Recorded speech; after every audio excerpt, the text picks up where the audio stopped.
Hello दोस्तों, मैं भंवर सिंह और आप सभी का मेरे सुर तरंग चैनल पर स्वागत है। दोस्तों, आज मैं आपको लेकर के आया हूं जैसलमेर से 21 किलोमीटर दूर कुलधरा गांव, जो आज वीरान है। भूतिया गांव के नाम से जाना जाता है। रात को यहाँ भूतों की आवाज़ आती है, लेकिन इसके पीछे का इतिहास स्वाभिमान का है, सम्मान का है। अस्मिता को बचाए रखने के लिए त्याग की भावना को प्रमाणित करता हुआ ये गांव दर्शनीय है। यहाँ पर बहुत सारे लोग पर्यटक आते हैं, आज भी खूब भीड़ है। तो दोस्तों, मैं भी आपको यहाँ पर लेकर के आया हूँ और मेरी भी बहुत इच्छा थी कि मैं कुलधरा गांव में आकर के और यहाँ से उसको देखूँ और आपको भी उसका दीदार करवाऊँ, उसका इतिहास बताऊँ। तो दोस्तों, जुड़े रहें और इस गाँव में यदि आप नहीं आए हुए हैं तो आपको मैं दिखाऊँगा, यहाँ का इतिहास भी बताऊँगा। और इतिहास जानने के बाद मुझे यकीन है आपके अंदर भी स्वाभिमान जगेगा। मैं पहुँच गया हूँ, गाड़ी पार्क की, आप देख रहे हैं गाड़ियों का काफिला लगा हुआ है। ये सब पर्यटक अभी दिसंबर महीने में ही आए हैं सभी यहाँ पर, और ये आने जाने का रास्ता पत्थरों का बनाया हुआ है जो अब बाद में बना है। उस जमाने में तो केवल कच्चा मार्ग था। आप देख रहे हैं सभी गाड़ियाँ पार्क की हुई है, काफ़ी संख्या में लोग यहाँ पर पर्यटक आए हुए हैं। और हम चलते हैं उस गांव के चौक से होते हुए, वो खंडर दिखाऊंगा और साथ में आपको गौरवशाली इतिहास भी बताऊंगा। तो सामने थोड़ा सा टीले के ऊपर जो सीढ़ियां बनी है उधर से जाते हैं और दाईं तरफ और बाईं तरफ दोनों तरफ देखता हूं तो ये मुझे खंडर नज़र आ रहे हैं। ये खंडर भले ही है वो, लेकिन आज भी यहाँ का पत्थर, यहाँ की दीवारें, ये जो आप देख रहे हैं ये बोलती है। कहते हैं ना कि पत्थर भी बोलते हैं। जहाँ यहाँ आने पर ऐसा एहसास होता है कि वास्तव में पत्थर अपनी कहानी कह रहे हैं। क्यों छोड़ा गांव, इसके पीछे की क्या वजह थी, कहना बहुत सरल है। एक परिंदा भी अपना आशियाना बड़ी मुश्किल से छोड़ता है, तो ऐसा संपन्न गांव जो पालीवाल ब्राह्मणों के 84 गांव ऐसे छोड़ करके पालीवाल ब्राह्मण गए। कितना स्वाभिमान था वो पालीवाल ब्राह्मणों के अंदर, और कितना एकता के साथ में कठोर निर्णय लिया जो उस जमाने की कल्पना से परे है। आज भी अपन सोचते हैं तो बहुत ही आश्चर्यजनक ये बात लगती है। और ये चौक है जो बहुत ही शानदार दिखने में लग रहा है, लेकिन दोस्तों ये आर्टिफिशियल है, ये कृत्रिम है। यहाँ पर बहुत सारी फिल्मों की शूटिंगें हुई हैं और उस समय ये इसको तैयार किया गया ज़्यादा आकर्षक लगे इसके लिए। हालांकि ये गांव का चौक था, लेकिन इसको एक व्यवस्थित रूप दिया गया है। दिव्य अनुभूति में आपका स्वागत है। यहाँ आने पर आपको इस प्रकार का बैनर पढ़ने को मिलेगा जिसके अंदर इस प्राचीन गांव का संक्षिप्त में इतिहास बताया गया है।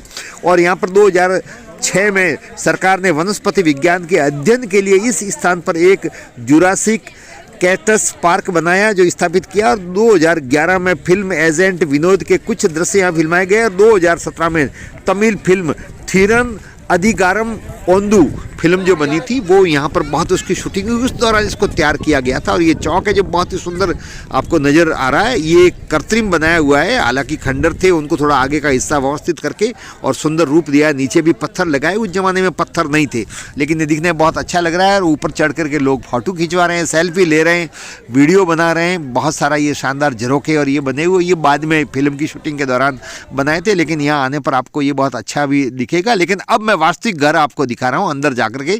और ये जो घर है, देखो आप ऊपर ये लकड़ी के फर्श छत बनी हुई है, और ये लकड़ी है वो सब कैर की लकड़ी है। जो कैर की लकड़ी होती है वो सड़ती नहीं है, उसके अंदर कीड़ा नहीं लगता। और बड़े बड़े महल जो बने हैं, जैसलमेर के किले में भी ये कैर की लकड़ी डाली हुई है। उस जमाने में जो छत बनाते थे वो लकड़ियों से बनाते, ये लकड़ियाँ कैर की होती थी। इस रेगिस्तान में कैर खूब है। ये कुंडी भी अभी सही सलामत है। और अंदर जाने पर ये गोबर लिपा हुआ है। गोबर बहुत ही पवित्र होता है गाय का, प्राचीन समय में, और अब तक भी गाँव में गोबर का उपयोग किया जाता है। आप देख रहे हैं बीच में ये पिलर है, खिड़कियां भी बनी हुई है।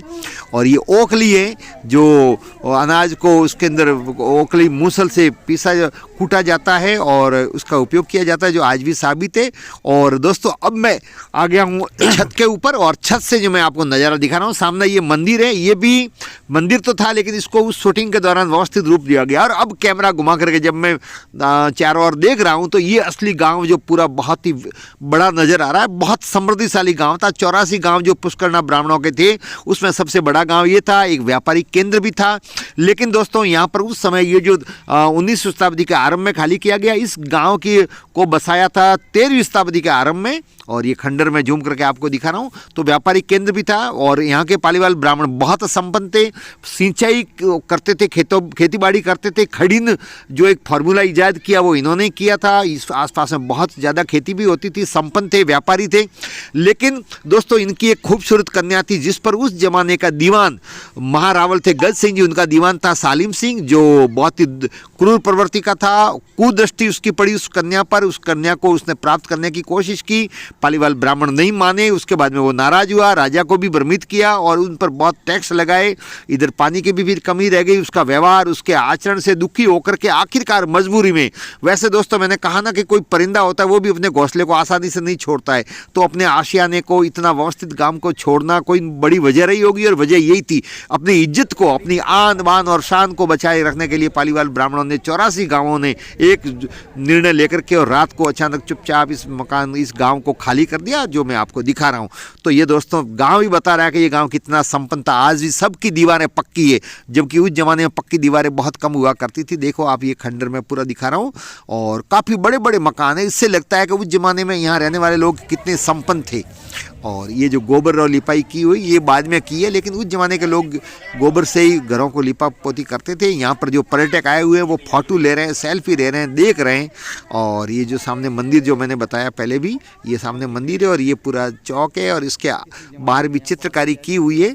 लेकिन ये जो दृश्य मैं आपको दिखा रहा हूँ, ये वास्तविक मकान है जिसके साथ में कोई छेड़छाड़ नहीं की, जो थे वैसे के वैसे हैं। अब देखो ये मैं बता रहा हूँ, बिल्कुल अंदर गया हूँ मैं, और ये पत्थर है, जैसलमेर का ही पत्थर है, जो यहाँ का पीला पत्थर बहुत ही दिखने में सुंदर होता है। और ये धराशायी हुए मकान अब भी अपनी कहानी कह रहे हैं और यहाँ पर पूरा विवरण भी लिखा हुआ है। ब्राह्मणों का एक प्राचीन गाँव था जहाँ पर सालिम सिंह के अत्याचार को लेकर के और शक्तिशाली जो था दीवान, और उस राजा ने उनकी नहीं सुनी और उसके अत्याचार से परेशान होकर के और फिर इन्होंने ये गांव खाली कर दिया। तो दोस्तों 19वीं शताब्दी के आरंभ में ये गांव खाली हो गया था, जो मैंने पहले भी बताया कि प्रत्यक्ष यहाँ पर इसी गांव में उपस्थित हूँ और ये पूरे खंडर आपको बता रहा हूँ और इसका इतिहास वो भी बता रहा हूँ। बहुत सारे लोग यहाँ पर देखने के लिए आए हुए हैं, जैसा मैं आपको दिखा रहा हूँ। और जब ये गांव खाली हुआ तब इसमें 525 घरों की आबादी थी, अर्थात 525 घर थे और ये सभी छोड़ करके चले गए। तो मैं आपको दिखा रहा हूँ, ये काफ़ी बड़ा गांव था। आप देखें, ये गली है बीच में और गली के दाईं और बाईं तरफ दोनों तरफ मकान है। अब खंडर है मकान, तो क्या छत भी गिर गई है। दोस्तों इस गांव को भूतिया गांव भी कहते हैं। यहाँ पर ऐसी मान्यता है कि रात को भूतों की आवाज़ आती है, इसलिए इस गांव में कोई नहीं ठहरते हैं। ये केवल यहाँ पर दिन में ही देखने की अनुमति है। संध्या होते ही पूरे सभी कर्मचारी भी चले जाते हैं, पर्यटकों को भी जाना होता है और ये बंद हो जाता है पूरा, वहाँ से आगे का जो आने जाने का रास्ता है वो।